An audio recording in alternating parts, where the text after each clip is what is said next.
புதுசாக ஒரு கட்சி ஆரம்பித்து வராரு, இவர் இப்படி ஏறி ஆளுங்கட்சி ஏறி சங்கில் மிதிக்காங்கன்னு சொல்லி அந்த ஆதங்கம் தான் இருக்குது.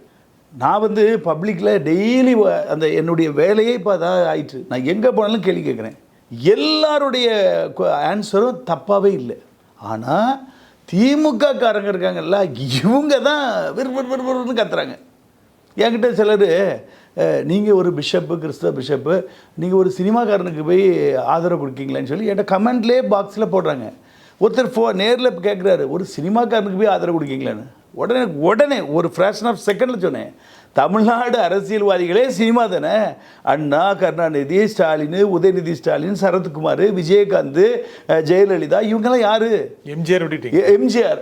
அப்போ எல்லாருமே உங்களுக்கு ஏலேருந்து இசட் வரைக்கும் இப்போ வரைக்கும் சினிமாக்காரங்க தான். அப்போ உங்கள்கிட்ட வாய் கொடுத்து தப்ப முடியாது. எப்படி? அப்போது இந்த திமுக அடிமைகள் வந்து ஏதாவது ஒன்று சொல்லி நான் இப்போ அவருக்கு சப்போர்ட் பண்ணி என்ன பணம் வாங்கிட்டு அவருக்காக சப்போர்ட் பண்ணுறேன்.